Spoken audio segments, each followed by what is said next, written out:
Reincarnated with the strongest system. Chapter 301, Joined at the Hips. 5 days had passed since William and Ash opened up their hearts to each other. They spent these 5 days learning more about their partner's life story. William told her everything about his childhood, just like he had told everything to Wendy at the underground lake when he accidentally wandered through the magic division. In return, Ash told William about her life in a secluded mountain that was protected by the Knights of the Hellan Kingdom. In that mountain, there was a village where nymphs, half-nymphs, and humans lived together. William was very interested to know more about Ash, and he listened attentively to her story while holding her in his embrace. The one that suggested that they get to know each other was William, because he wanted to know more about Ash's life before he'd met them on the road to the temple. He was relieved that she hadn't suffered any hardships while growing up. Ash narrated everything, including when she and her twin sister were selected to become EST's retainers. "You know, I thought that I was going to die when that troll brandished his wooden club to smash us," Ash said as she closed her eyes. She was resting her head on William's shoulder, while the latter held her in a firm embrace. "I have to admit that you looked very cool when you and Ella jumped over our heads and blocked that attack for us.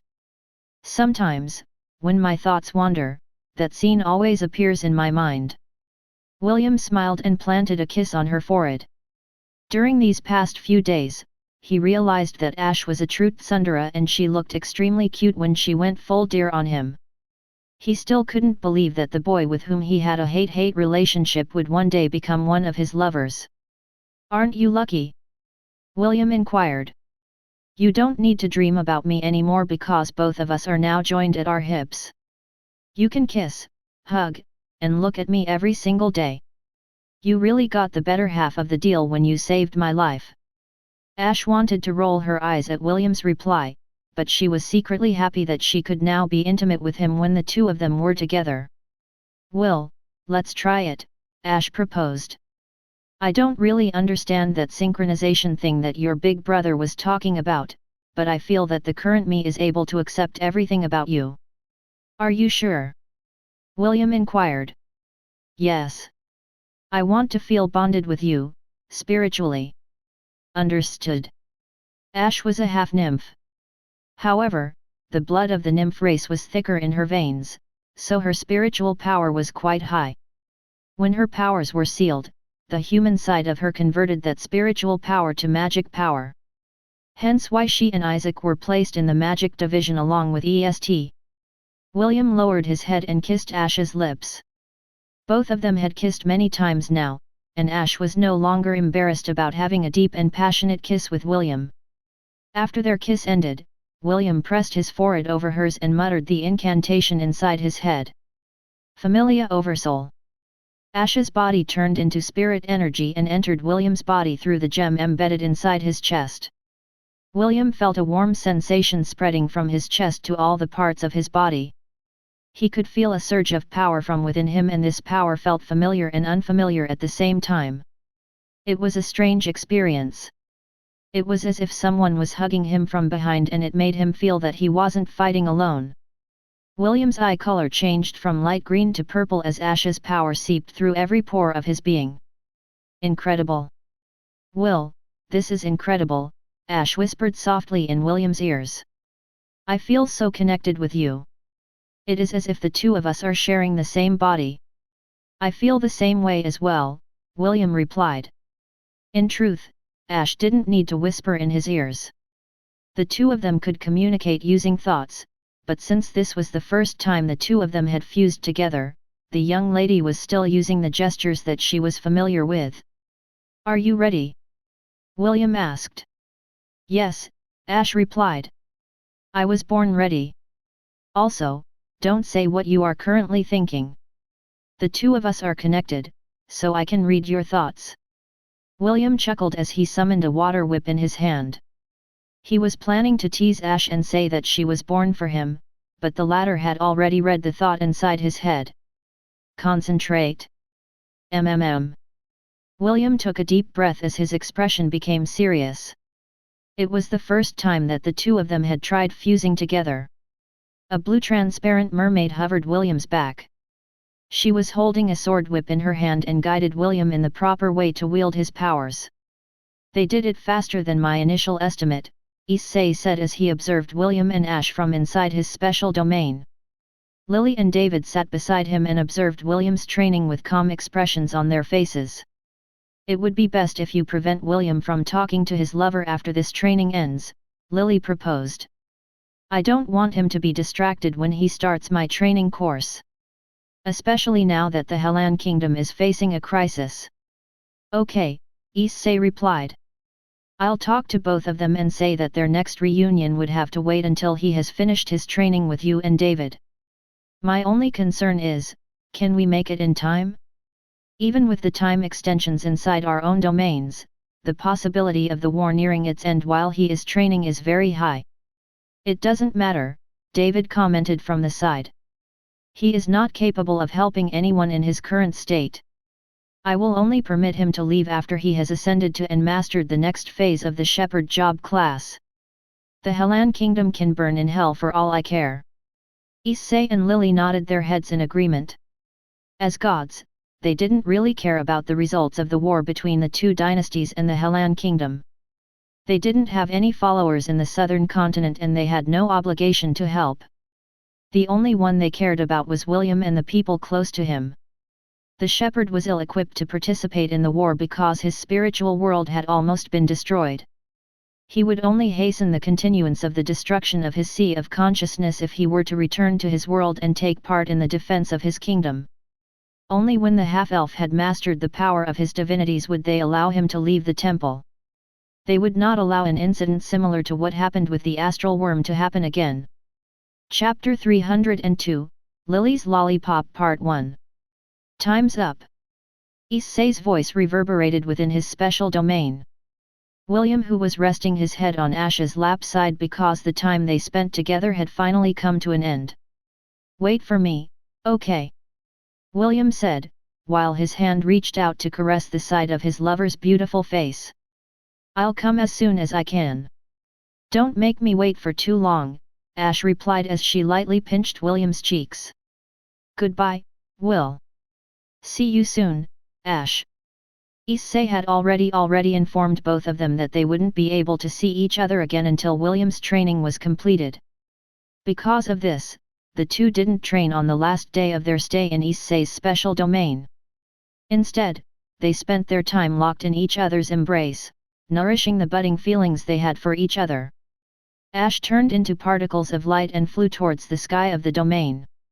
It was now time for her to return to her own body, leaving her lover behind. Satisfied? Issei asked as he appeared beside William with a mischievous smile. William nodded his head and smiled.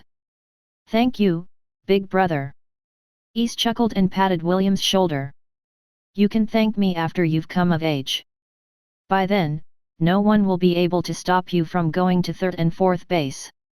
William was about to protest that he had already gone past third and fourth base in his dreams, but that would only make him look pitiful in Issei's eyes, so he decided to keep his mouth shut and just nod his head in agreement.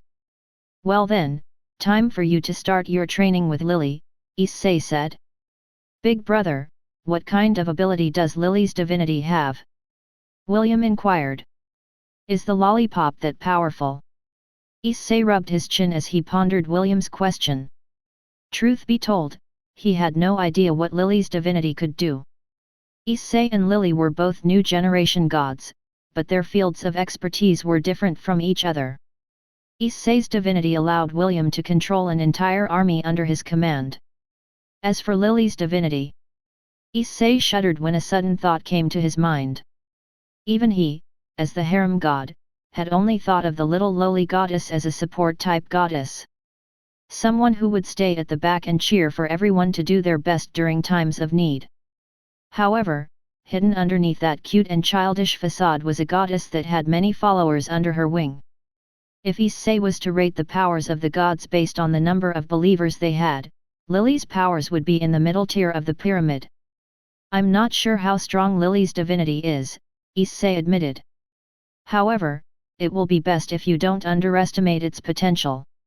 Remember, a divinity is something that you can't measure based on appearance. Although a lollipop might not be as intimidating as a sword, its uses may surprise you when push comes to shove. William nodded his head in agreement. Issei's divinity had brought him a lot of benefits. It was quite unfortunate that he could only use 30% of its power right now. Suddenly, a pink portal appeared in front of William. "Big brother, let's go." Lily popped out of the portal and grabbed William's hand. "Your training begins now." The lowly goddess winked at Issei before dragging William into her domain. The harem god only smiled and bid his goodbye to William, who was now about to start another round of divinity training. Lily stood in front of a whiteboard, wearing glasses and holding a wooden stick in her hand. She was like a little girl doing her best to look like an adult professor, and failing miserably because of how adorable she was. "Did you fall in love with me, big brother?" Lily adjusted the glasses on her face and gave William a serious stare. "Maybe a little bit," William replied with a smile. Right now, he didn't care whether the image that he had seen using the glasses that Gavin had given him back then was real or not. Lily had always been there to support him. Regardless of her true form, William decided to accept Lily as she was. These were his honest feelings and Lily could see it as well. "Big brother is getting good with words," Lily smiled sweetly. "Are you planning to add Lily to your harem?" "No," William answered in a heartbeat. "Although Lily is good, I will have to pass. Brother Issei told me that an F.B.I god exists. I don't want to go to jail." "Jail is just another room, big brother," Lily shook her head in disappointment. "You may have the money, wealth and love of every person in your world, big brother, but, if you don't have a loli, then your life will be incomplete. No loli, no life." Lily then gave William a thumbs up that made his liver itch. William rested his chin on the palm of his hand as he grinned at the lowly goddess that was coaxing him to commit a crime. "I'll only consider legal lolis," William replied. "Like one of those 100-year-old vampires that never age." "Vampires are too mainstream, big brother," Lily giggled. "Dwarves and halflings are always an option. Also, they are very loyal creatures. So, please do consider them, all right." William could only shake his head helplessly as Lily cleared her throat to continue her explanation. "Now, let's have a serious talk about the divinity that I gave you, big brother," Lily said with a serious expression. "Tell me everything you know about my divinity." William straightened his posture before he narrated the experiments that he had done in the past using the lollipop inside his sea of consciousness. Although he had the appraisal skill, the abilities of the divinity was still a mystery to him. "Right." Lily nodded her head. "My divinity doesn't only work on girls, but boys as well. Age is also not a factor.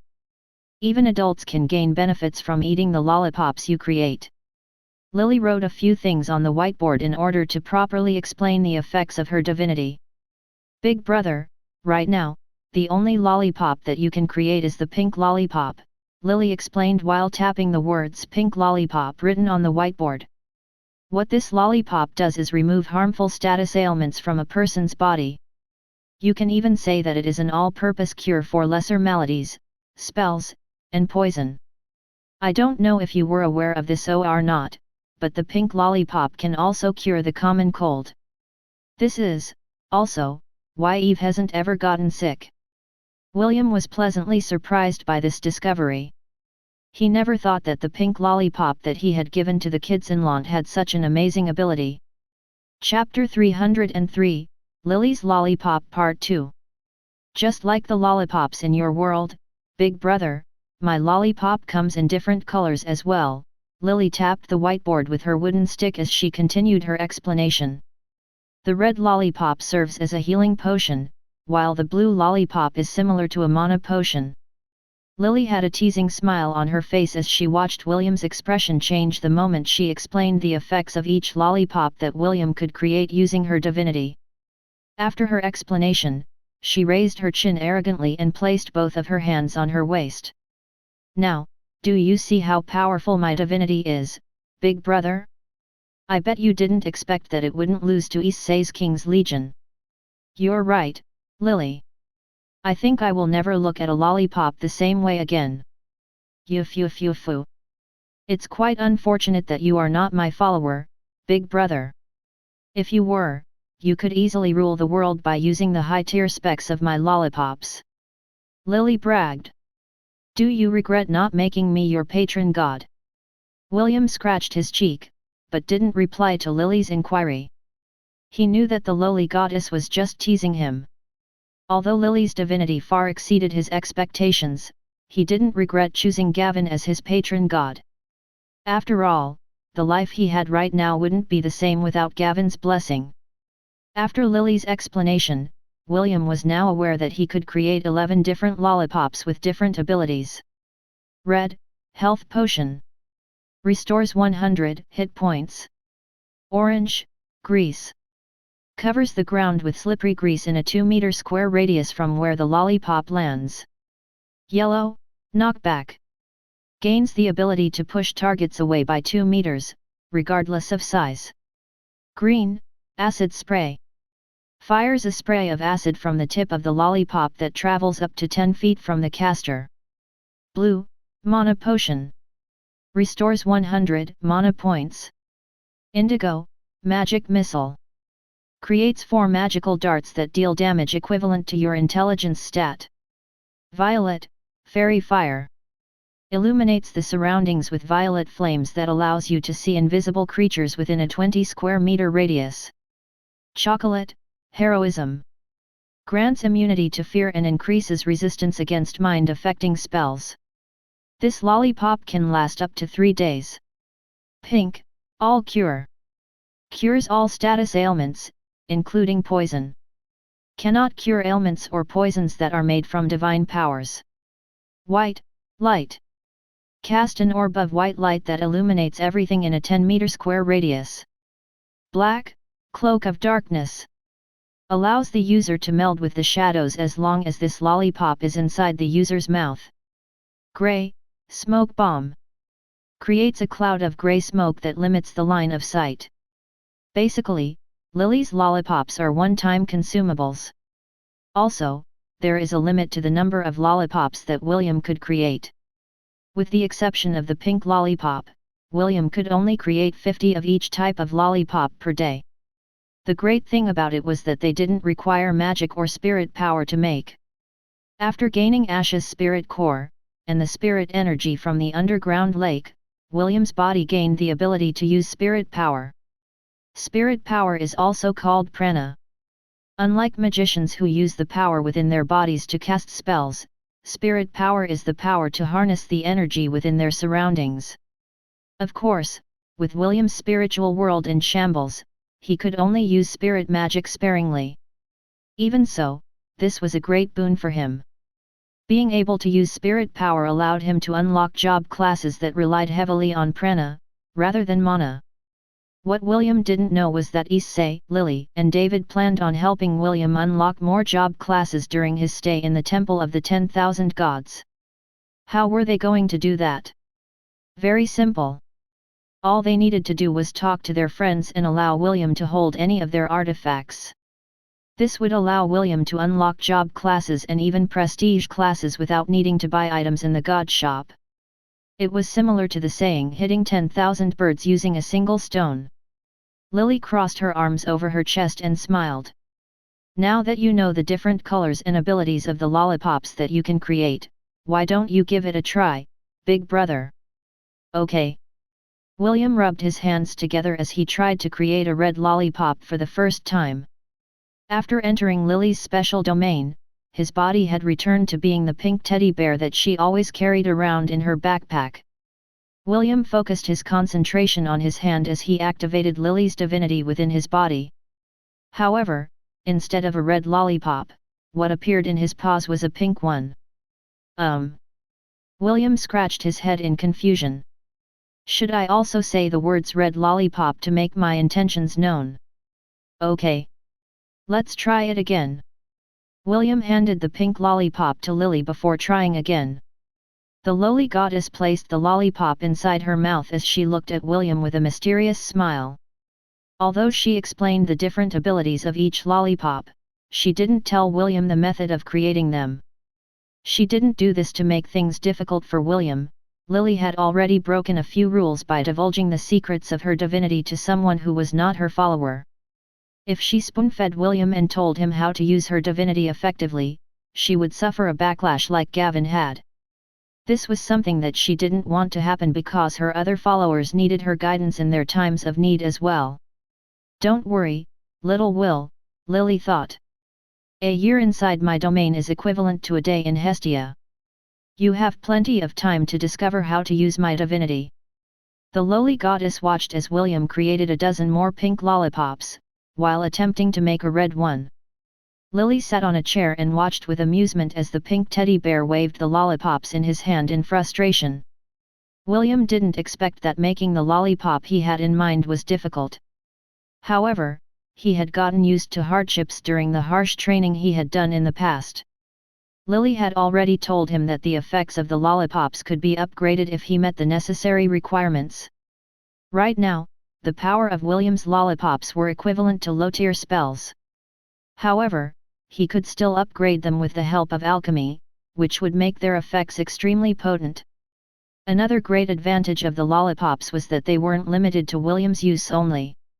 Anyone could carry them around and use them at an appropriate time to deal with every situation. For people that didn't have any magic powers, William's lollipops would be like consumable magic scrolls for one-time use. The half-elf had already decided that he would arm his subordinates with his lollipops that would serve as the hidden aces in their sleeves. That way, everyone in the martial class would be able to use them even though they didn't have any magic powers inside their bodies. Chapter 304, A Secret Meeting with Mother-in-Law. The sound of water splashing echoed within the walls of the indoor spring within the special quarters of the Helan Royal Academy. There, a beautiful girl with blue hair washed the body of the red-haired boy who was floating above the water's surface. If this was a month ago, Ash would definitely not be able to look at William's naked body with a calm expression. However, after the two of them had spent some time within Issei's special domain, the two of them had become so close to each other that they bathed and slept together. Of course, Ash was embarrassed at first. How could she not be? Even so, William was so patient and gentle with her that, in the end, she wasn't able to stop herself from surrendering to her inner desires. Aside from training, the two of them spent their time getting to know more about each other. The beautiful mermaid learned the likes and dislikes of her lover, William, which made her feelings for the handsome half-elf grow by the day. After 20 days of living inside the special domain, the two had grown so close that they even bathed together. Of course, they didn't do anything inappropriate because William's willpower had grown after he had made love with the adult Wendy in his dreams. Ash wiped William's body with a wet cloth in a systematic manner, leaving no side untouched. Half an hour later, she left the indoor spring and helped dry William's body with a towel. The academy was almost devoid of students and teachers, because most of them had gone to the Windsor Fortress as reinforcements. It had been 2 days since then and she was not aware that the fortress had already fallen. She didn't know that the defenders had already moved to Ravenlord Citadel to prevent the Aenisha army from reaching the capital of the Helan Kingdom, Gladiolus. After the morning ritual was completed, Ash undid her transformation and returned to being Ian. She couldn't stay in her nymph form for too long, because the curse of a goddess was not easily undone. At most, she could stay in her mermaid form for 3 hours in a day. That was the reward she received after clearing the trial of enlightenment back on the Kirinter Mountains. Deep inside, she was thankful that she was given the opportunity to revert to her true form. If not, her relationship with William would not be as intimate as their relationship was right now. The two had moved to the dean's residence at Simon's insistence. Now that there was almost no one inside the academy, the dean's residence was the safest place within the academy because it was protected by the strongest runic formation cast by a legendary rune master. After hearing about William's condition, Simon proposed that William stay in a special room that had the most dense spiritual power in the academy. Ian readily agreed to this proposal because it would increase the rate of William's recovery. When Ian arrived at their room, she noticed that something wasn't right in the air and raised her guard. She was firmly holding William in his embrace as she scanned the room for any abnormalities. "Very good, your perception is quite high," an approving voice said from behind the curtain of William's bed. When the curtain parted, Ian came face to face with an otherworldly beauty who seemed to be in her early 20s. Her beauty was enough to make kings and emperors kneel and profess their undying love for her. Although Ian was confident with her looks, in her mermaid form, she felt that she was nothing compared to the lady that stood in front of her. Her looks, and womanly curves, made Ian feel envious enough that she was hoping that what she was seeing was just an illusion made from her lack of sleep. Ian's gaze landed on the lady's light blue hair, which was a few shades lighter than her own blue hair when she was in her mermaid form. Ironically, the eyes of the lady were also a few shades lighter than Ian's own purple eyes. But, the thing that caught Ian's attention the most were none other than the two purple horns that glowed faintly atop the lady's head.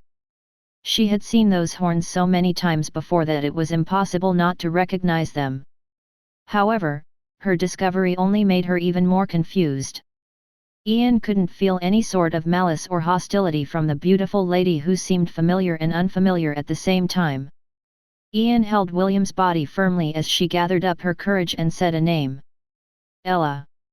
The lady smiled and nodded her head. "Lay William down on the bed first," Ella said as she looked at the red-haired boy in Ian's embrace. "There are some important things that I need to discuss with you. If possible, I would like you to cooperate with me. Not only for your sake, but for William's sake as well." Ian nodded her head and did as she was told. Although she didn't know how Ella managed to get a humanoid form, she knew that the beautiful lady would never hurt William. In fact, Ian was feeling anxious. It was as if she was going to have a meeting with her mother-in-law. Deep in her heart, she hoped that Ella wouldn't bring up the times when she argued with William in the past. More than anything, Ian wanted to gain Ella's approval because in the half-elf's eyes, Ella was his mama, who had raised him since he was a baby. Ella caressed the side of William's face and looked at him with eyes full of tenderness. After having her fill of skinship, which only lasted for half a minute, Ella returned her attention to the boy that was seated on the bed and holding her son's hand. "I need both of you to leave the academy and travel to the north," Ella said in a tone that demanded no room for opposition. "You are to bring the youngest prince, and the granddaughter of the great chieftain as well. Dave is still in the academy, so tell him to make the necessary arrangements. All of you must be away from the capital before midnight." "Why?" Ian asked. "Why do we have to leave the capital? What about the young lady? Did something happen on the front lines?" "I can't answer your questions right now, and it would be best if you let the youngest prince answer them for you," Ella replied. "EST is fine for the time being. However, it is of utmost importance that you leave the capital tonight. If you delay, not only you, but Will's life will also be in danger. There are people pulling the strings in the shadows and they are going to strike soon. If you really love William, then do as I say before it's too late." Ian looked at Ella's eyes and saw the urgency in them. She then clenched her fists and reluctantly nodded her head. Seeing that Ian had agreed to carry out her order, Ella lowered her head and planted a kiss on each of William's cheeks before standing up. "Remember, you and the rest have to leave before midnight," Ella said as she walked towards the door. "I will head to the north first and make the necessary arrangements. Also, Ian." "Ash," Ash interjected. "Just call me Ash, Ella." Ella turned her head and smiled. "Well then, Ash, keep this meeting between the two of us a secret. William is still unaware of my existence and I plan to keep it that way for as long as possible." "Okay." Ash nodded her head. "Can I also call you Mama from now on?" Ella giggled as she waved her hand to bid Ash goodbye. "I'll think about it. See you soon, Ash." Ella closed the door behind her and sighed. Almost 15 years old and already has 4 ladies waiting for him to grow up. William sure is popular with the girls. William's second mother shook her head one more time before turning into particles of light. She planned to head north and make preparations for their arrival. David had secretly sent her a message through the bell of Anthanasia and told her everything that was happening in the background. After careful consideration, Ella decided that the north was the safest place for William at the moment. Although she was worried about the people important to her adopted son, now was not the time to be sentimental.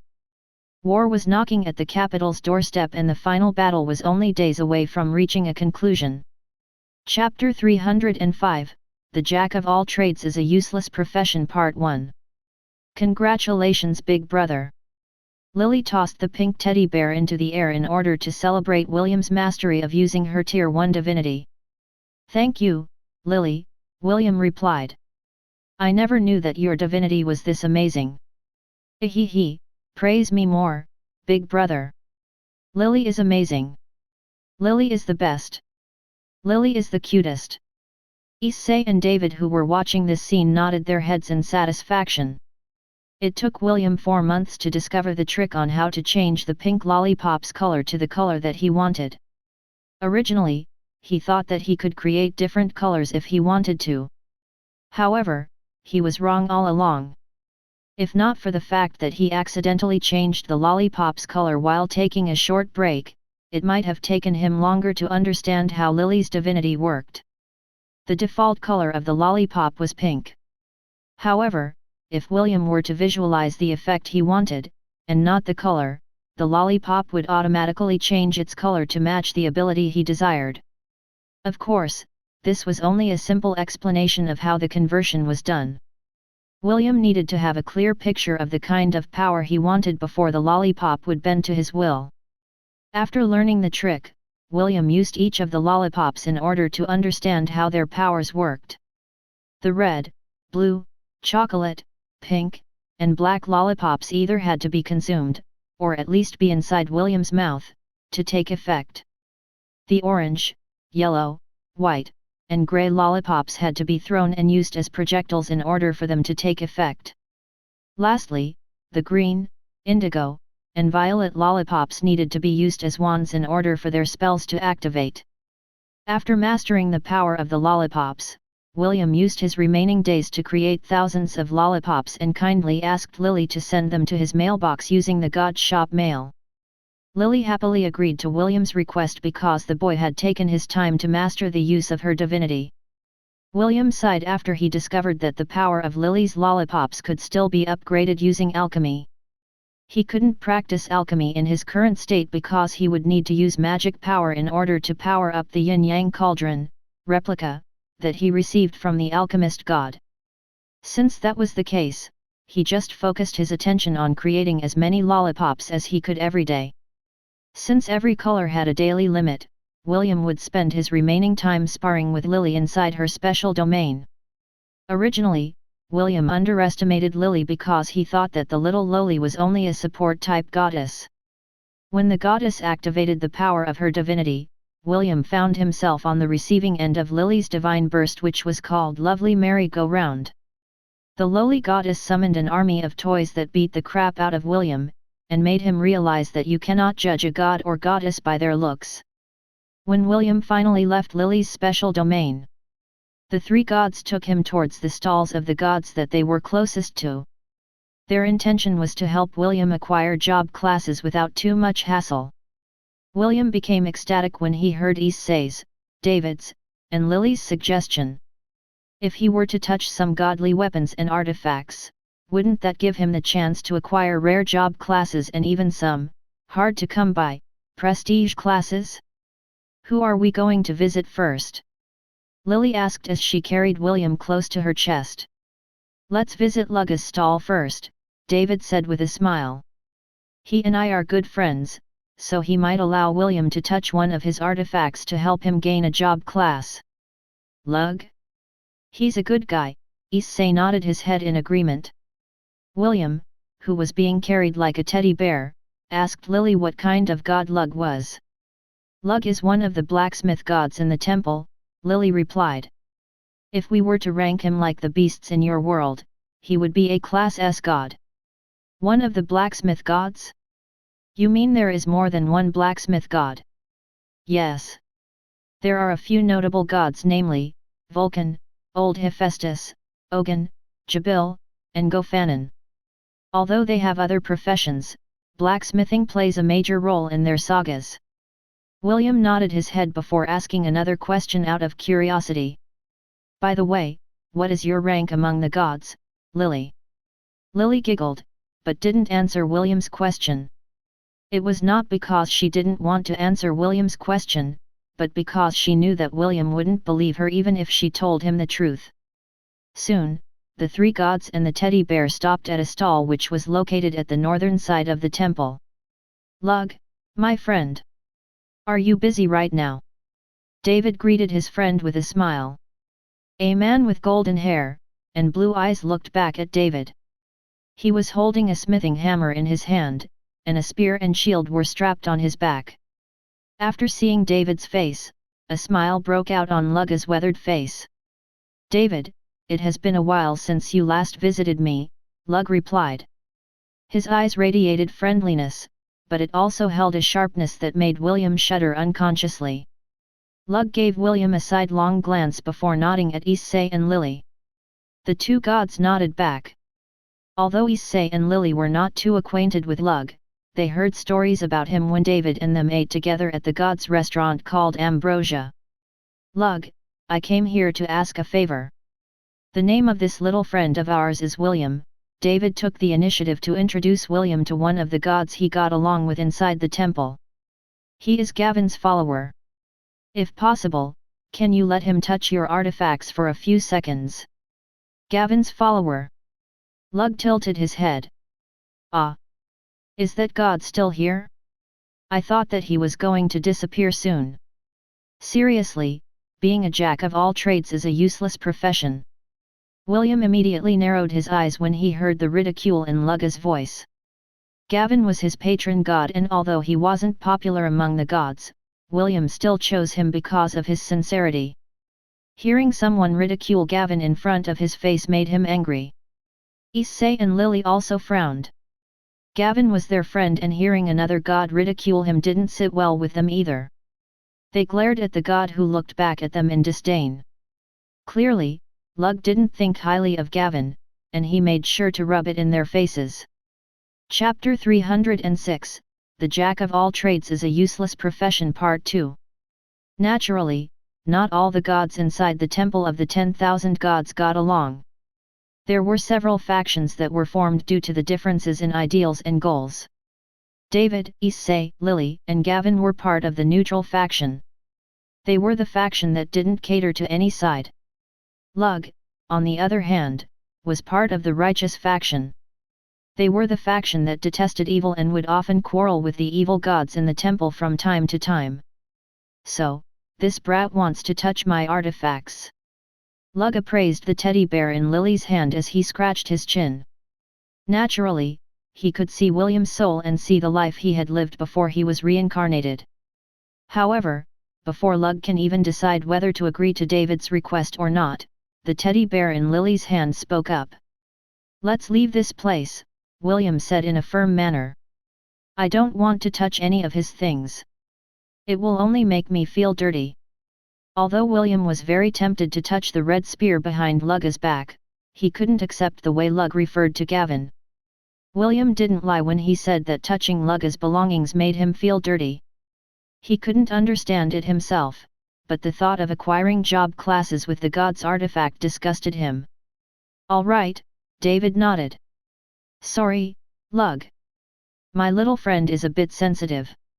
I'll treat you to a meal next time. No problem.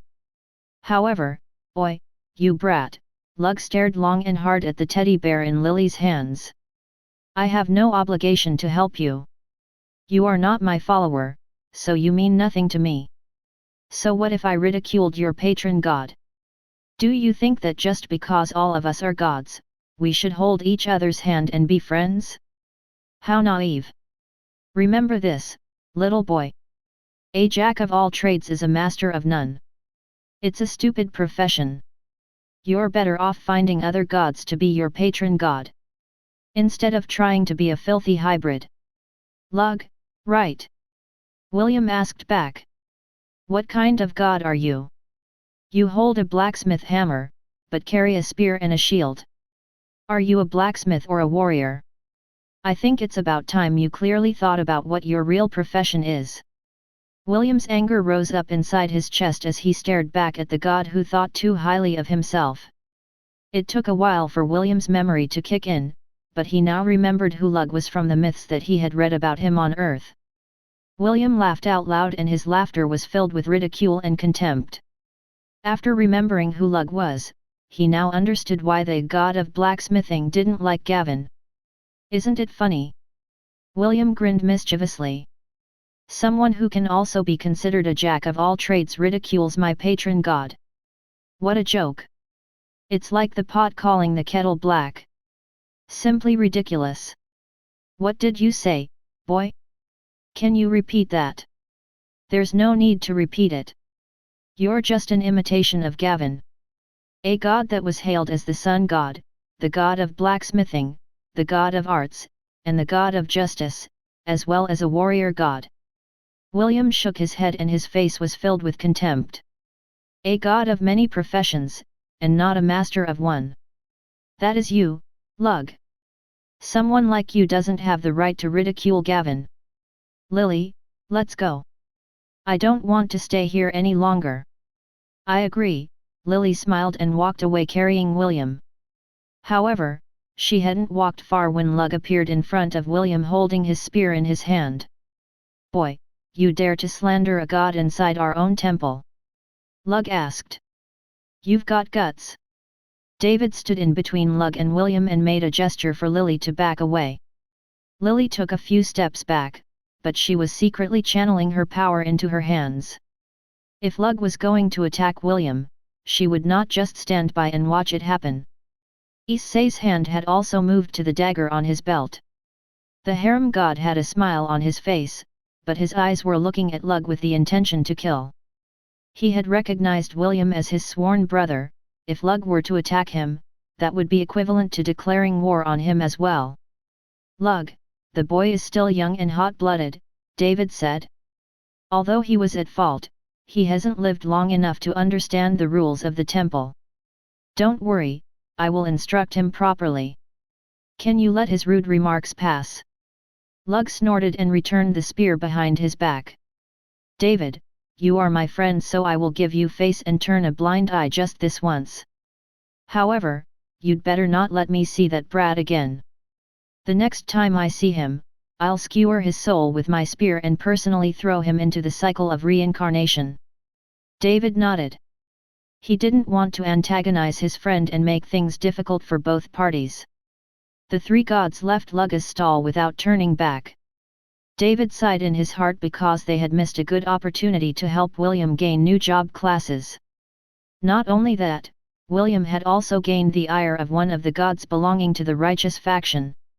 Of course, several gods saw this incident and all of them looked at the teddy bear in Lily's hands with varied expressions. Some of the gods belonging to the evil faction laughed and gave William a thumbs up. There was a famous saying that the enemy of your enemy is your friend. In the eyes of the gods belonging to the evil faction, William did a good deed in antagonizing one of their enemies. So this is the child that my follower has set her eyes on. A lady that reeked of beauty and sensual desires looked at William with an amused expression.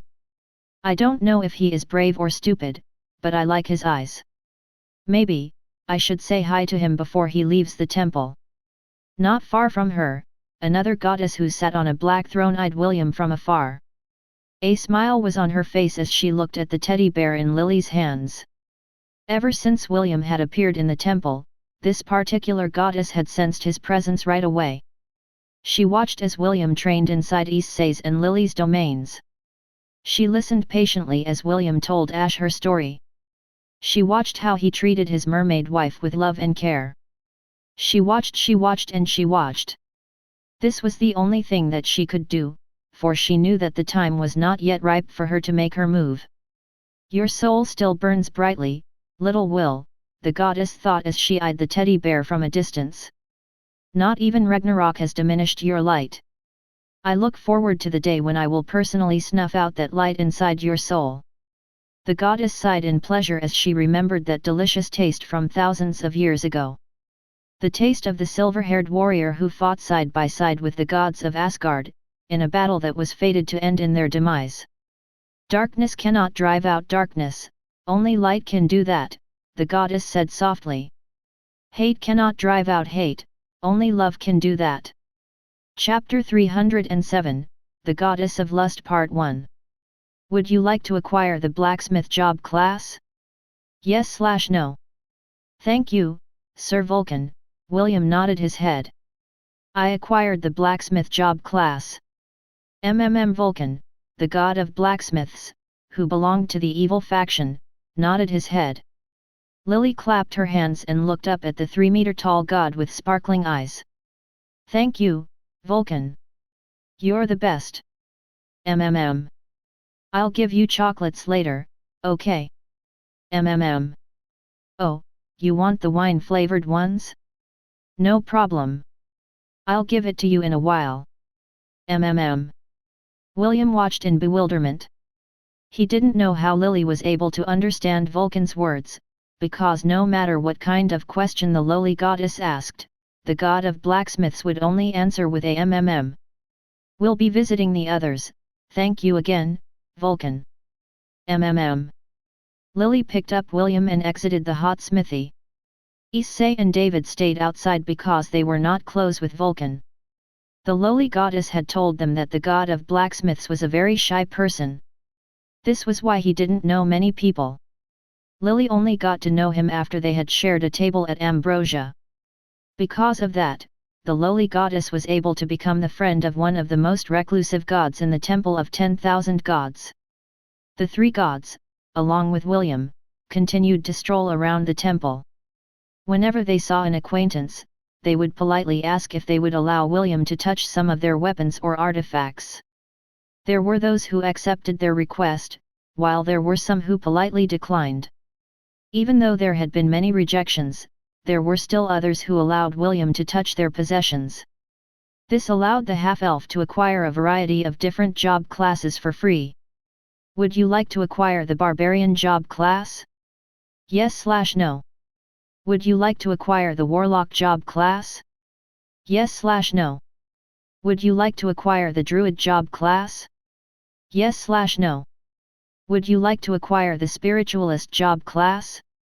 Yes/no. Would you like to acquire the life mage job class? Yes/no. Would you like to acquire the light mage job class? Yes/no. Would you like to acquire the rune mage job class? Yes/no. William was quite happy because he was able to acquire new job classes, however, it didn't end there. Since the artifacts of the gods were not simple items, he also managed to get some very rare prestige classes. Prestige class Morpher acquired. Not available. Requirements: Druid and Beast Tamer, or any class that can tame beasts, at max job level. Prestige class Elementalist acquired. Not available. Requirements: 4 mage job classes at max job level. Prestige class Gladiator acquired. Available. Requirements: any 3 basic warrior job classes at max job level. Prestige class Time Mage acquired. Not available. Requirements: requires Life Mage and Dark Mage and Light Mage at max job level. Prestige class Geomancer acquired. Not available. Requirement: Earth Mage and Fighter at max job level. Prestige class Ninja acquired. Not available. Requirement: Geomancer and Archer and Thief at max job level. Prestige class Rune Master acquired. Requirements: Fighter and Rune Mage. William couldn't move his eyes off of his status page as he read the information of the job classes that he had acquired, especially the prestige classes. If he was not in the presence of the gods, he might have been jumping all over the place out of happiness. Of course, he didn't do that. After all, he had an image to maintain.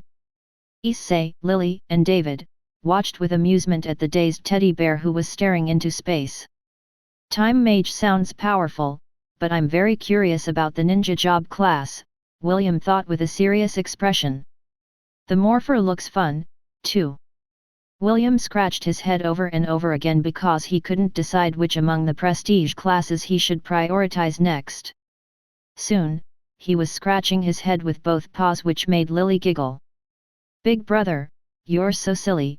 Lily picked up the frustrated teddy bear from the ground. "Are you having problems choosing the job classes you will prioritize?" "Yes," William replied and sighed in his heart. "All of them are so good. I can't decide which I should choose first." While Lily and William were having a conversation, a seductive chuckle suddenly reached their ears from behind. "Oh, my!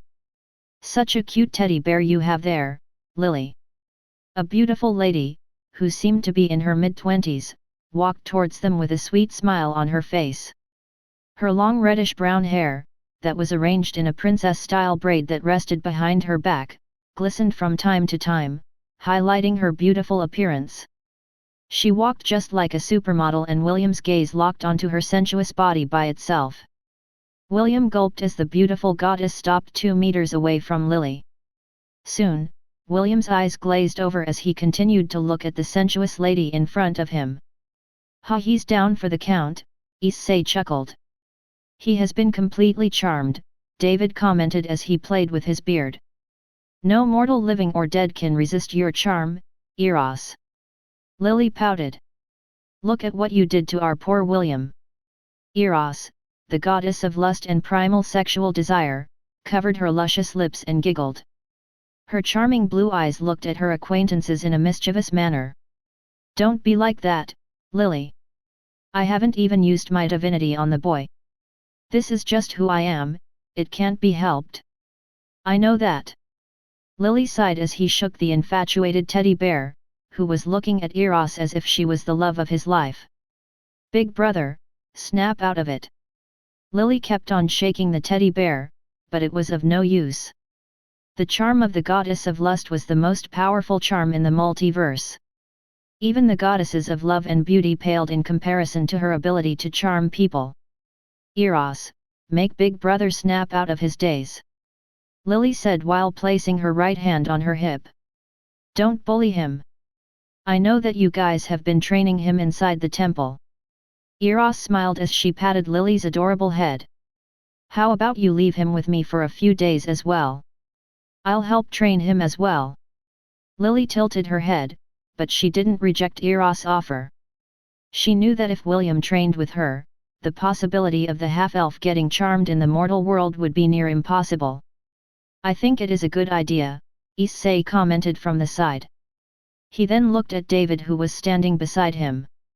"You are supposed to be William's next instructor, so you have the final say on this matter." David played with his beard and looked at the unresponsive teddy bear in Lily's hands. After careful thought, he firmly nodded his head and gave his approval. "William is still young and bound to be led astray if someone were to use a very powerful charm skill on him," David said with a smile. "Eros, can you promise me that he will be immune to charm and other mind-affecting spells after you finish your training with him?"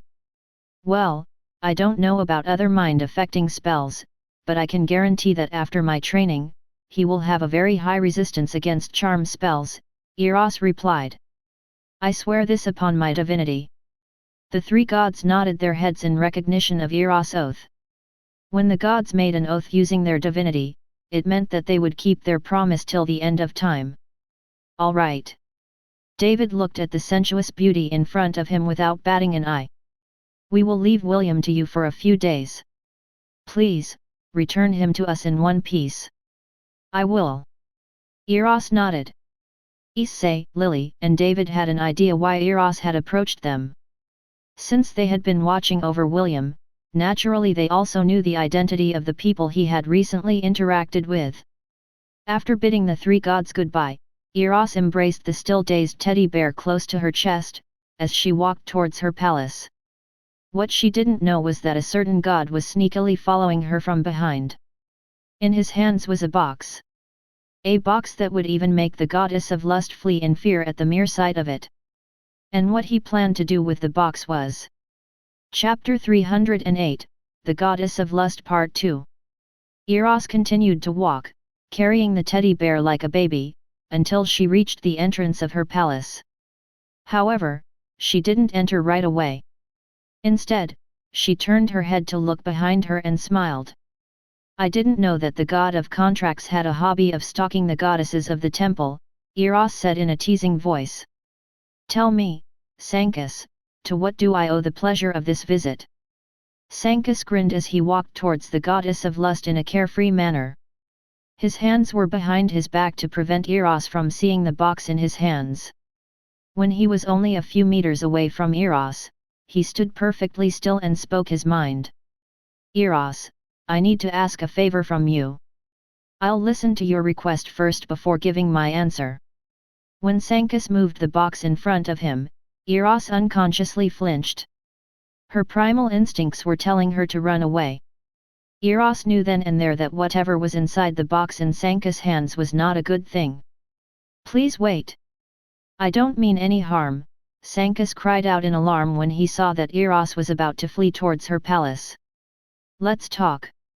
I promise I won't open the box. Eros eyed the god of contracts and remained where she stood. However, she kept her guard up and was prepared to flee inside her palace the moment Sancus pulled anything on her. Seeing that Eros was on guard against him, Sancus sighed in his heart. He decided to put his plan on hold and decided to compromise for the time being. I just came here to tell you that, after you finish your training with William, I would like to have a private talk with him, Sancus said. I promise I won't do anything to harm the boy. I just want to talk to him without Issei, Lily, and David finding out. That is all I ask. Eros frowned. Sancus was one of the gods that belonged to the neutral faction, so he was not her enemy. Even so, the thing that was inside the wooden box was making her feel like her life was in danger. Sancus holding the box in front of himself was akin to him pointing a gun at Eros, while having a friendly negotiation. In the end, the goddess reluctantly nodded her head, but added a condition. Swear upon your divinity that you will not harm the boy in any way during your private meeting, Eros stated. He is currently under my protection and I don't want Issei, Lily, and David to hold me responsible for your actions. Sancus hurriedly placed his hand over his chest and made his pledge. Although he didn't achieve his main objective, this was also a good opportunity to have a talk with William and ask for his cooperation. I need to ensure that I pass Donger to him without anyone finding out, Sancus thought as he made his pledge to Eros. After making his pledge, he walked away since Eros had already agreed to his request. The goddess of lust watched the god of contracts leave with a guarded stance. Only after Sancus disappeared from view, did she enter her palace in a hurry. It was forbidden for gods to fight inside the temple, but occasional brawls broke out every now and then. Naturally, these gods were punished and had to pay monetary compensation for the damages they had caused. They would also enter the god prison for a few years in order to give them some time to cool down and prevent their arguments from escalating. When Eros was finally inside the safety of her inner palace, she looked at the teddy bear who was still looking at her as if she was his lover. The corner of the beautiful lady's lips curled up as she opened her special domain. After entering the domain, along with William, the goddess of lust kissed the teddy bear's lips, which made the latter twitch. Soon, the body of the stuffed toy glowed and William appeared in his half-elf form. Using the power of her domain, she transformed the teddy bear's body into a near-perfect replica of the red-headed boy's body. William breathed out a sigh of pleasure when Eros caressed the side of his face. Congratulations, William, it seems that my devout follower had set her eyes on you, Eros said with a sweet smile. Unfortunately, the way you are now, you are incapable of staying by her side. What my cute daughters need is someone who won't fall prey to their powers. We need to ensure that you can protect yourself from their charms. Do you understand? Yes, William replied absent-mindedly. Eros chuckled and planted a kiss on William's forehead. As soon as she did that, the charm spell that had taken hold of the boy's body was immediately dispelled. William blinked once then twice before looking at the beautiful goddess in front of him. He then flipped his hair and raised his chin in arrogance. My lady, I know that I am handsome, but using charm on me is against the rules, William said. You can have my body, but you can never have my heart. Eros giggled as she eyed the arrogant half-elf in front of her. She then smiled mischievously as she lowered her eyes to look at William's lower half. Well, I'm not really interested in your heart, Eros chuckled. But, will your little boy down there really be enough to satisfy this goddess? I'm afraid not. The corner of William's lips twitched when he saw the seductive goddess look at his little Will with interest. Stand down, boy, William ordered his junior to not raise his head in defiance. He knew that the goddess in front of him was very powerful because she was able to charm him right off the bat. My lady, who are you? Where am I? Where are Issei, Lily, and David? William threw a barrage of questions while keeping his eyes fixed on the goddess' chest. What are you planning to do to me? Oh, my, so many questions at once? You sure don't know how to treat a lady on your first date. Eros glided beside William and whispered in his ears. My name is Eros and I am the goddess of lust. William's body shivered as he was once again charmed by the goddess of lust. Although Eros wasn't actively trying to charm William, her divinity was always in effect. Any mortal would be hard-pressed to resist her charm even if their willpower was as steadfast and sharp as the blade of a sword. This won't do, Eros poked William's nose. You have to try harder, little Will. Eros flicked William's forehead and the charm spell was undone once again. When the charm spell was lifted, William crossed his hands over his chest and frowned. While in his charmed state, he had vague recollections of his surroundings, but he couldn't control his body. It was like he was walking on cloud nine, only wanting to be around the beautiful lady who was looking at him with a mischievous smile. Can you do that one more time, Lady Eros? William asked. This time, I will use all my willpower to resist. Come at me, bro. Eros giggled as she walked towards the boy. She then gave him a hug and didn't do anything else. William smelled something fragrant, like the scent of flowers in full bloom. He knew that this was the scent of Eros' body. This was the last thought that passed through his mind before his body slackened as the charm spell took hold of his body. Strike 3, you're out. Eros took a step back and watched as William looked back at her like a devoted lover. The half-elf then moved towards her and gave her a hug, like a child seeking his mother's warmth. Don't worry, we have plenty of time, Eros said as she embraced the red-headed boy and patted his head. This scene continued for a few minutes before Eros took the initiative to take a step back and look at the boy in front of her. The half-elf was hopelessly under the charm spell and was completely at the mercy of the goddess. I guess you're still too young and inexperienced to completely break away from my control. Fortunately, Issei, Lily, and David dragged you here. The goddess of lust placed her hand over William's forehead and closed her eyes. She scanned William's memories, looking for something that might help her understand how to help the boy resist the power of her divinity. A few minutes passed before Eros sighed and shook her head.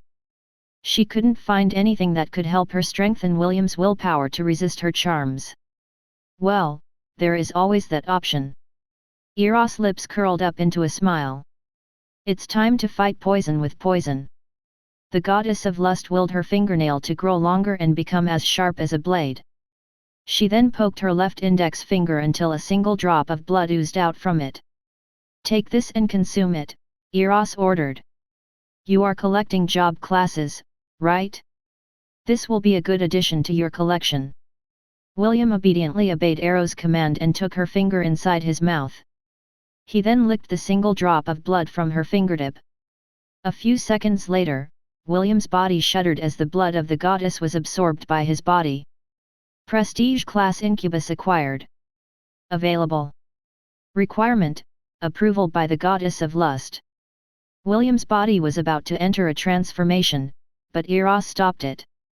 She didn't want the boy to become a full-blown incubus while he was under her charm spell. Eros used her divinity to forcefully tweak William's job class. She removed the horns, wings, and tail that were the common features of demonic creatures. When the rest of the transformation ended, William stood still with his eyes closed. Eros smiled because she could tell that she had succeeded in her experiment. If the incubus job class was equipped as William's subclass, he would turn into a pseudo-incubus. This would give him half of the power of a true incubus. The only way to fully awaken this job class was to pray to Eros in one of the goddess temples that could be found all over the world of Hestia. Only then would William be able to wield its full power. At that time, it would be of his own free will and choice. "Are you feeling better now?" Eros asked. William opened his eyes and nodded his head. "Lady Eros, thank you for the job class. My only concern is, why did you do this?" Eros smiled as she crossed her hands over her voluptuous chest. "This is a one-time special service because I find you very pleasing to my eyes. Mind you, this job class is not something that you can find just anywhere. Only those that have gained my approval can become an incubus. Who knows? This job class might come in handy when you travel to the demon continent of your world. Demons are very sensitive and they can easily sense that you are not one of them. Just accept it gratefully, no need to thank me." William could feel a special kind of power surging inside his body and he was unsure about how to use it. He couldn't access the system inside the Temple of the 10,000 Gods and ask for its advice on what to do. Eros' lips raised in a knowing smile after seeing the discomfort on William's face. "Don't worry. I will personally train you on how to use the new power that you have acquired." Eros patted William's shoulder. "You and your lovers will be able to grow stronger once you master the arts of dual cultivation. Actually, that old man, Owen, from your world did a good job in teaching you the basics. I'm quite disappointed that he is a life archon and not an incubus. That old man would certainly be able to do well as one of my subordinates."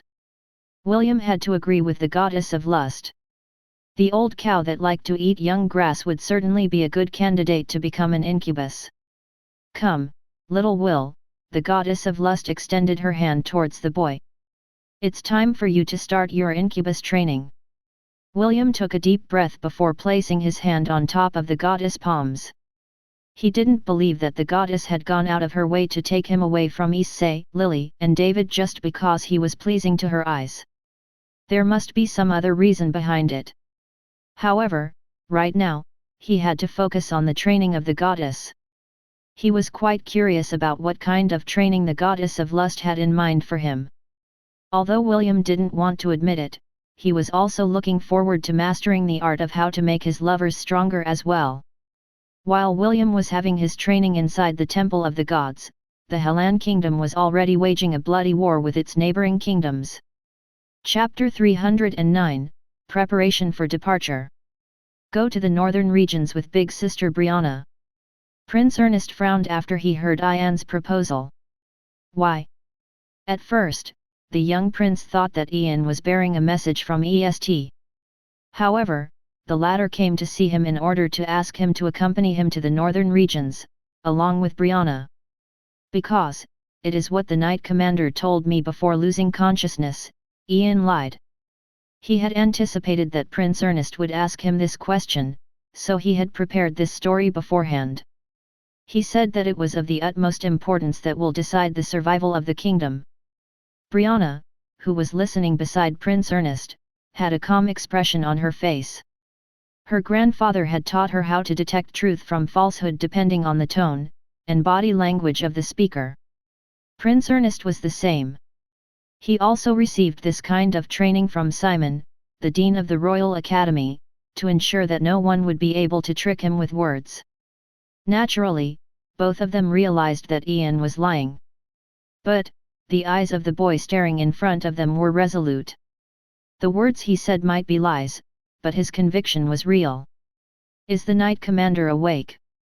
Prince Ernest asked after pondering for a while. "Will he be coming with us to the northern regions?" The young prince decided to gather more information from EST's retainer and William's subordinate. Leaving the capital during this crucial time was not an easy decision to make.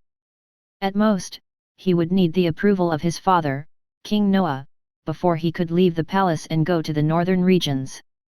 Ian shook his head. "The commander is still unconscious, but he will go with us to the north." Dave, his knight, is already preparing the provisions that we will need for the journey. It is only your decision that we are waiting for, Your Highness. Before Prince Ernest could even give his reply, the three of them heard a knock on the door of the prince's quarters. Suddenly, the door opened and King Noah, along with the Grand Archmage, Emrys, and Dean of the Academy, Simon, walked inside the room.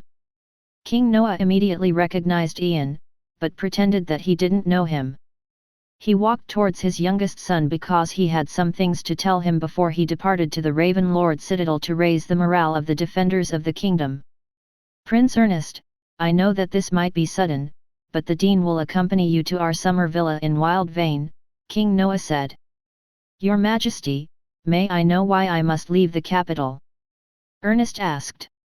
He could tell that his father seemed anxious and it made him feel as if something bad was going to happen.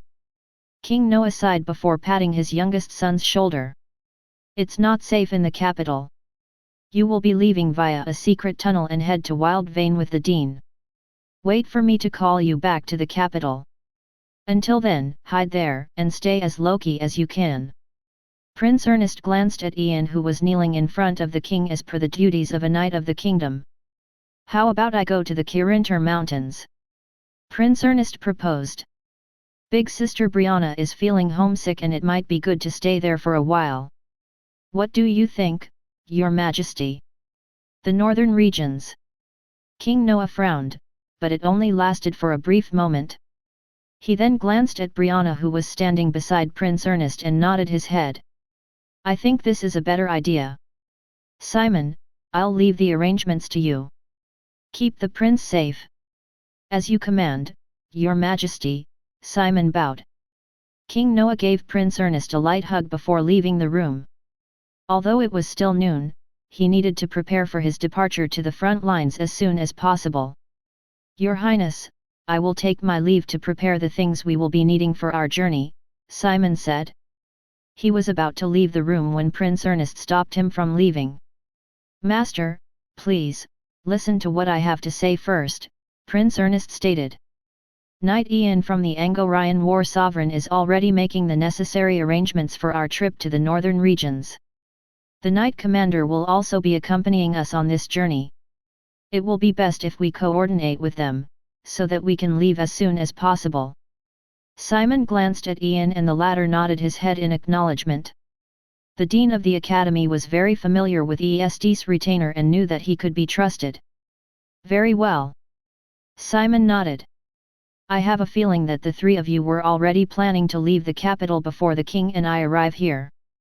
Since that is the case, then let us just go together. When can we leave, Sir Knight? 2 hours from now, Your Excellency, Ian replied. We will come to pick up the prince as soon as we have finished our preparations. Simon nodded and told Ian to return after 2 hours. He still needed to tie up some loose ends before their departure to the northern regions. Prince Ernest and Brianna, on the other hand, started packing their clothes. Although Prince Ernest felt sad to leave the capital, he knew that his father wouldn't tell him to go unless there was a good reason behind it. Meanwhile, at the stronghold facing off against the Zealand dynasty, the battle had just ended, but it wasn't a full-blown battle. The Zealand dynasty wasn't too keen on having a direct collision with the Helan defenders because they had received a report that the forces of the Aenisha dynasty had already broken through another fortress and were on their way towards the capital of the Helan kingdom. Unlike the Ant army, which numbered in the millions and could be treated as cannon fodders, the great general of the Zealand dynasty, Raknal Hakim Aif, cared for the warriors and the Minotaur race who served as their guardian beasts. He was just waiting for the defenders of the fort to divide their forces to reinforce their capital before going in for the kill. That way, he could minimize the losses of his army and move towards the capital of Gladiolus unhindered. James and Lawrence stood on the ramparts with serious expressions on their faces. They had also received news from the capital that their forces were now congregating at Raven Lord Citadel. Lawrence, take the other archmages and reinforce His Majesty in defending the citadel, James said after careful consideration. Leave the fort to me. I'll stall for your time. Lawrence glanced at his old friend and nodded his head. The old fox of Griffith understood that, even if they stayed here and defended the fort, it would be all for naught if the capital fell. His only concern was whether James would be able to resist the assault of the Zelenian army once they left their posts. "Don't worry. I can manage." James patted his friend's shoulder. "Make haste. We don't have much time."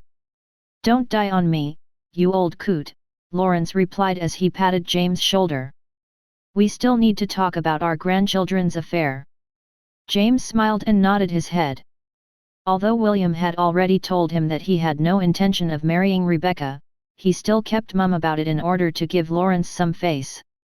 An hour later, half of the defenders including all of the archmages left the fort in order to arrive at Ravenlord Citadel as soon as possible. The defenders that were left to defend the fort all had determined expressions on their faces. They had already resolved themselves to die in order to protect their kingdom from the invaders who planned to conquer their lands. James grinned as he faced the opposing army in the distance. Now that the troublemakers were gone, it was time for him to negotiate with the great general from the Zealand dynasty. The overlord of Lant may not like the current royal family, but he still cared for the citizens of the kingdom. "I hope that the old executioner accompanied his son to battle." James narrowed his eyes as he looked at the mighty army across their fortress walls. "Reaching a compromise will be easier if he's there to mediate the negotiation. I just need to dangle a bait good enough that he won't be able to resist." James had already prepared the bait for his old acquaintance. The only question was whether the person he was looking for was with the Zelenian army or not. Chapter 310, Good things should belong to the family. "General, there is movement from the fortress," a captain of the Zelenian army reported. "The gates are opening." Raknal Hakim Aif, the divine champion of the Zealand dynasty, frowned when he heard the report. Even so, he walked out of his tent and stood at the front of the army to see what the Hellenians were up to. His short, dark brown hair swayed in the wind as he gazed at the battlefield. Using his enhanced vision, he saw a man with grey hair, along with two other men, walk out of the gates of the fortress and start to walk in the direction of the Zelenian army. One of the men was holding a blue flag in his hands, which meant that they wanted to have a dialogue with them. This was very common, especially during war times, when two armies were about to have a life and death battle. "Now, this is interesting," an old man said as he stood beside Raknal. "It's been years since I've seen this bastard. Looks like he still has a few good years left in him to be able to remain in this world." To everyone's surprise, the old man started to walk, with the help of his walking stick, towards the three men, who had stopped in the halfway point between the Hellan fortress and the Zelenian army. Raknal sighed as he followed behind the old man. Some of the captains wanted to follow them, but Raknal waved them off, telling them that he and the army's strategist would handle the matter on their own. A few minutes later, James, Damien, and Gideon faced off against the old man, and Raknal, at the center of the battlefield. Both sides stood a few meters away from each other and eyed one another with calm expressions on their faces. After a few minutes, the old man walked towards James until he was only a meter away from him. Suddenly, the stick in the old man's hand turned into a short spear. Without any warning, the old man thrust the spear straight towards James' chest with the intention of piercing his heart. At least, that was what should have happened, but a powerful hand held the blade of the spear in a firm grip, preventing it from hitting its target. "It's good to see that you're still a hale and hearty old geezer," James said with a smile. "I thought you had already kicked the bucket." The old man snorted as he glared hatefully at James. "How can I die when I know you're still alive? I'll only be able to leave this world in peace on the day I spit on your corpse." "Well, I don't plan on dying anytime soon," James replied. "Do your best to live for a century, you old fart, maybe then you'll get the opportunity." The old man transformed the spear back into a walking stick and stood perfectly straight. He was like a general on the battlefield that was about to lead his troops to battle. "So? Are you here to offer your unconditional surrender?" the old man, who was notoriously known as Old Executioner by the Zelenian army, asked. His name was Hugo Eokilaev, the father of Ragnall, as well as the father of James' wife, Urza. Naturally, he hated James with a vengeance. It was because he wasn't there when his beloved daughter Urza. Seeing the hostility on the old man's face, James couldn't stop himself from sighing in his heart. He knew that the Aif family wanted him dead, much more than Aramis wanted him dead. His in-laws were a martial family through and had been generals in the military ever since the Zealand dynasty was founded. James had a hard time making them agree to his proposal to marry Urza many years ago. The overlord of Lant willed the painful memories to go to the back of his mind as he focused on the two people in front of him. He knew that since Hugo was here, their chances of reaching a compromise had succeeded by half. "Are you mute? I told you to speak." Hugo glared at James, who was reminiscing about the past. James cleared his throat before answering. "I came here to tell both of you not to attack the fortress for a few days. I know that you have already received news that the forces of the Aenisha dynasty have broken through Windsor Fortress and are currently on their way towards the capital. Since you already knew that, then why are you still here?" Hugo inquired. "Shouldn't you go back as well and act as reinforcements to your king?" "Why should I go and help him?" James asked back. "The king exiled my son, Morgan, from the southern continent. I have no reason to help him." "Do you really think I'm stupid?" Hugo snorted. "Tell me the real reason why you are asking us not to attack. Now that your archmages are gone, at most, it will only take us 2 days to break the walls of your fortress. If I get lucky, I might even get the chance to spit on your corpse after we burn your kingdom to the ground." James smiled as he crossed his arms over his chest. In order for a new king to sit on the throne of the kingdom, the old one must be disposed of. This war is the perfect opportunity to wipe out the lineage of the royal family. When they're gone, the throne will be up for grabs. "Oh, so you plan to stage a civil war?" Hugo sneered. "I knew that you were a bastard, but I never knew that you were a traitorous bastard. I plan to make my son, Mordred, the new king of the Hellan kingdom," James said with a smile. "Good things should belong to the family, isn't that right?" Hugo and Ragnall narrowed their eyes. Both of them weren't stupid and immediately understood what James was hinting at. The father and son pair exchanged a glance before looking back at James with serious expressions on their faces. "How confident are you?" Hugo asked. "As long as the private army of the Aif family moves, then the chances of success are 80%, James answered without batting an eye. 80%, Hugo muttered. "So you mean to say that we will play fishermen when the war between the two sides reaches a conclusion?" James nodded his head.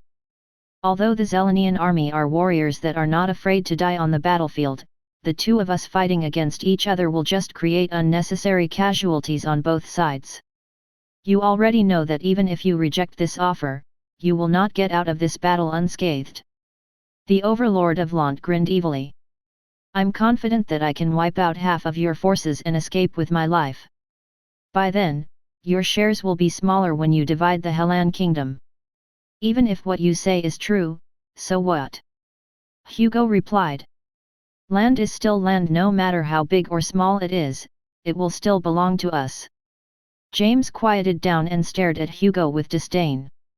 This lasted for a minute before the grey-haired man voiced out his thoughts. "Are you sure about that?" James asked. "I'm sure you already know that someone is pulling the strings from behind. I have a hunch that even if this kingdom was conquered, you and the Aenisha dynasty wouldn't be able to hold it for long. You're just puppets being played with by the puppeteer." It was now Hugo's time to become silent. As the retired chief strategist of the dynasty, he had long since noticed telltale signs that something was amiss about this war.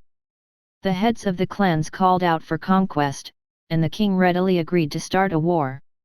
None of this made sense, and Ragnall had already confessed to him that he had misgivings about the orders from the higher UPS.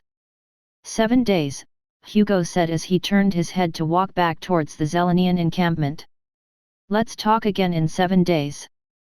Ragnall gave James one last glance before following behind his father.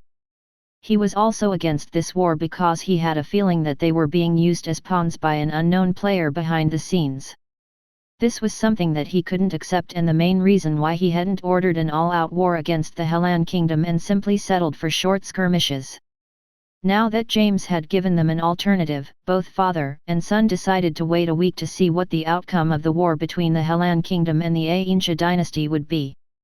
If there was a chance to place James' son on the throne as the new king of the Hellan kingdom, Hugo and Ragnall were willing to work with him. After all, Urza's children were still part of their family. As long as the bloodline of the Aif clan could become king, waiting a few days was a small price to pay for Hugo and Ragnall. Also, they were wary of the unknown organization working in the shadows.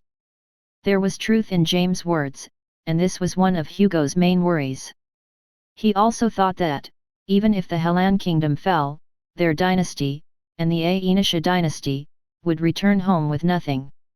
"I hate it when that bastard is right," Hugo cursed as he sat on the couch to rest his old and weary body.